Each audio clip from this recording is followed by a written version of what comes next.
अखण्डमण्डलाकारं व्याप्तं येन चराचरं तत्पदं दर्शितं येन तस्मै श्री गुरुवे नमः। नमस्कार, स्वागत है आपका। आज मैं आचार्य डॉक्टर विक्रमादित्य आपके साथ हूँ और आज का विषय हमारा है धनु राशि वालों के लिए अगस्त का मध्यकाल क्या कुछ उनके लिए करने जा रहा है, ग्रहों का योगायोग किस प्रकार का बनने वाला है। देखिए धनु राशि वालों, आपकी राशि के अनुसार से ऐसे में ग्रहों का परिवर्तन जो हो रहा है, यदि हम अगस्त के मध्यकाल की बात करें तो सूर्य का परिवर्तन सबसे महत्वपूर्ण है। आपके भाग्य में सूर्य का पदार्पण होने वाला है और ये पदार्पण भाग्य में महीने में, वर्ष, साल में यदि बात करें तो बहुत केवल एक महीने के लिए होता है और सूर्य भाग्य के स्वामी होकर भाग्य में बैठने वाले हैं और ये बड़ा आपके लिए भाग्योदय कारक समय हो सकता है। उन्नति के कई मार्ग प्रशस्त हो सकते हैं और ऐसे में साथ साथ मंगल का परिवर्तन होना, मंगल आपके राज्य भाव में जाएंगे और शनि के साथ जो समसप्तक योग चल रहा था वो हटकर अब भाग्योदय के लिए बहुत सारे आगे योग बनने वाले हैं। लेकिन शनि मंगल का षडाष्टक योग जो बनेगा वो सब क्या कुछ करने वाला है। इसके साथ साथ शुक्र भी उदय होने के योग बना रहे हैं। शुक्र आपके विशेष तौर पे हम समझें तो आपके लिए शुक्र योग जो बनेगा वो क्या कुछ प्रभाव उत्पन्न करेगा आपके लिए, भाग्य के द्वार कैसे खुल सकते हैं आपके लिए। देखिए कहा जाता है ना कि भाग्य आकर दरवाजा खटखटाता है और जो जागत है सो पावत है, जो सोवत है सो खोवत है। कई बार क्या होता है कि हमें पता नहीं होता कि भाग्य हमारे लिए अच्छा समय खेल रहा है या अशुभ समय चल रहा है हमारे लिए। जब शुभ समय हो, जब काफ़ी लंबे समय से अशुभ समय चल रहा होता है, कष्ट आ रहे होते हैं, तो जब शुभ आगमन, शुभ शकुन होने लगते हैं, कोई शुभ अवसर हमें प्राप्त होता है तो कई बार हम उसको लीनियंसी के द्वारा आलस में उसको छोड़ देते हैं। फिर क्या होता है कि वो अपॉर्चुनिटी चली जाती है हाथ से।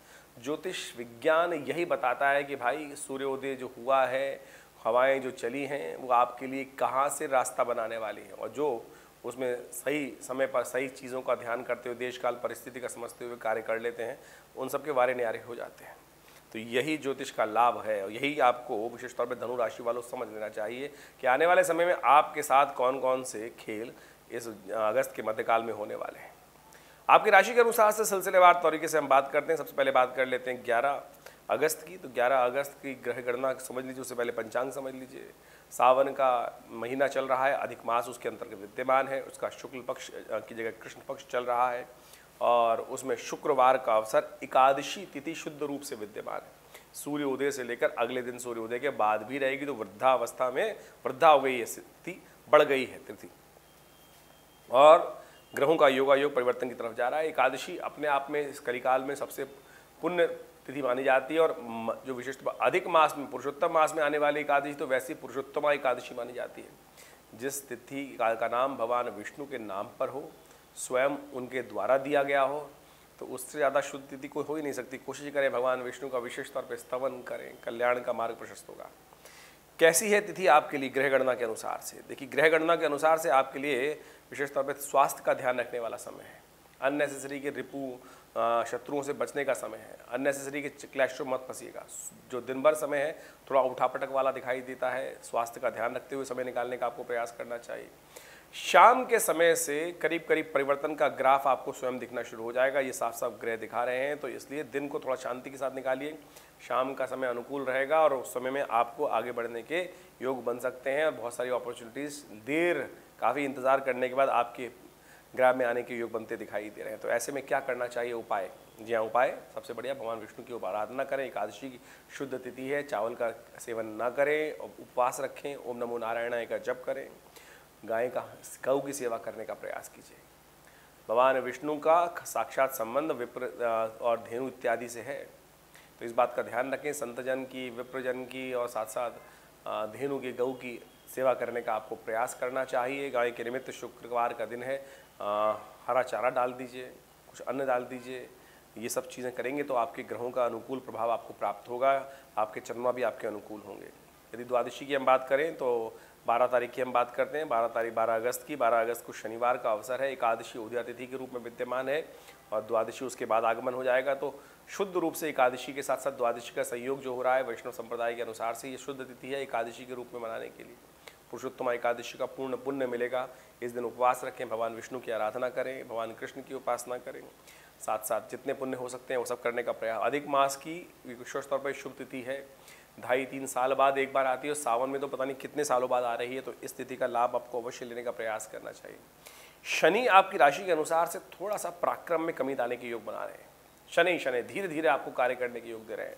शनिवार के दिन योग पड़ रहा है, तो ऐसे में आपके लिए सबसे श्रेष्ठ उपाय हम आपको बताने का प्रयास करते हैं।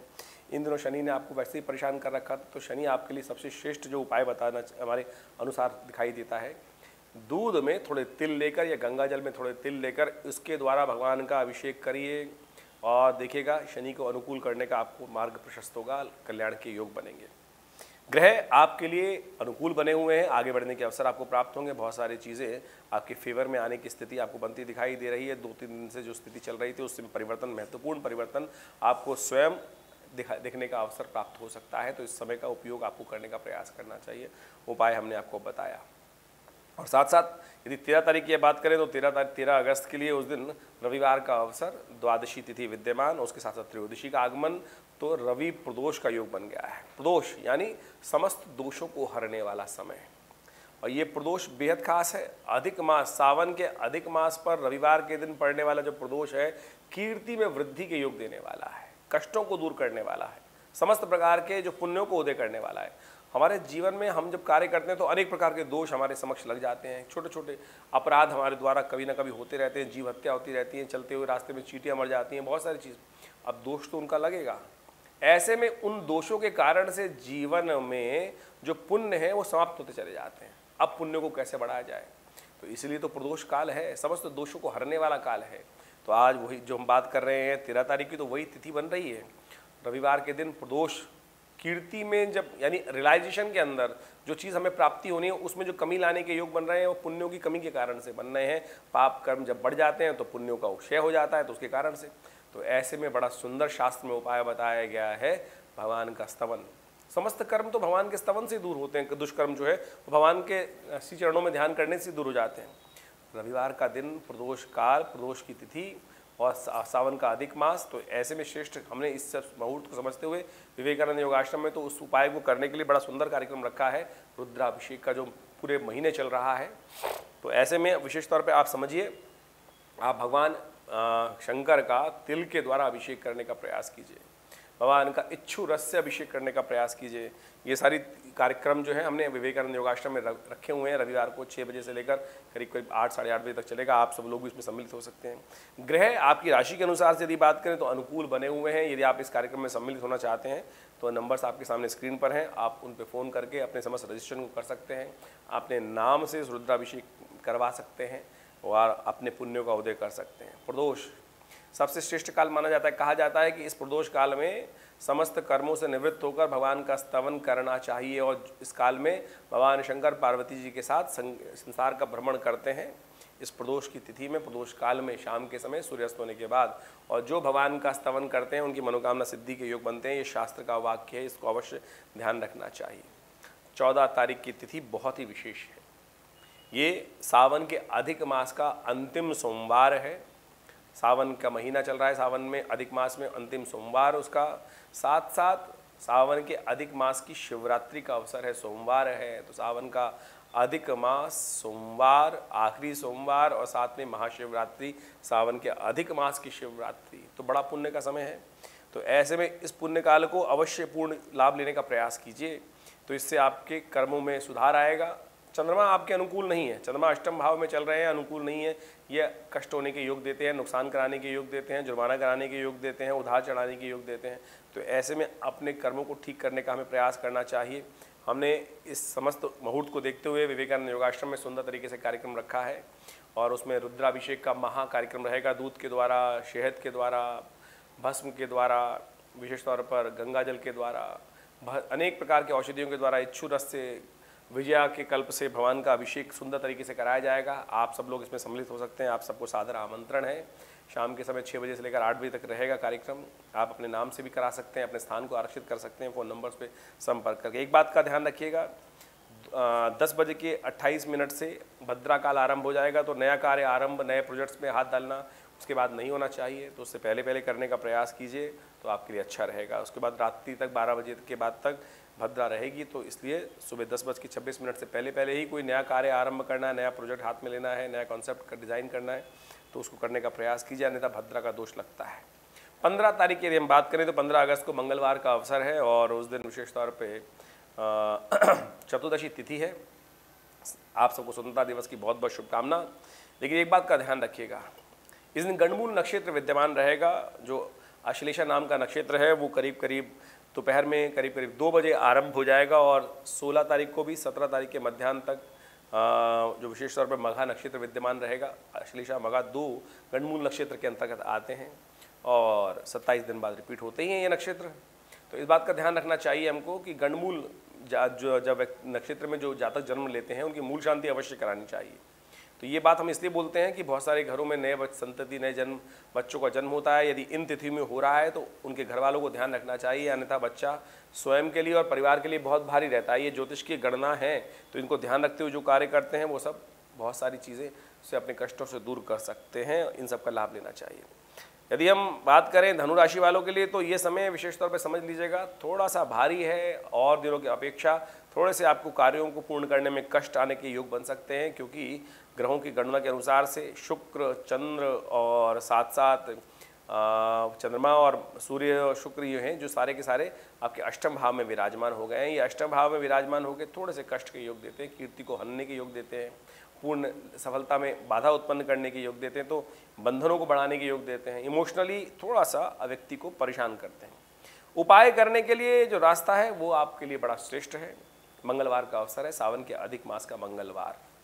हनुमान जी की आराधना लीजिए, हनुमान जी का पूजन कीजिए, भगवान शंकर का पूजन कीजिए।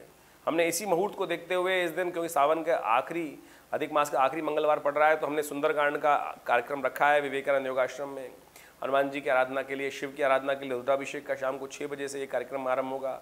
6 बजे भगवान का षोडशोपचार पूजन के साथ साथ रुद्राष्टाध्यायी का पाठ रहेगा, रुद्राभिषेक रहेगा।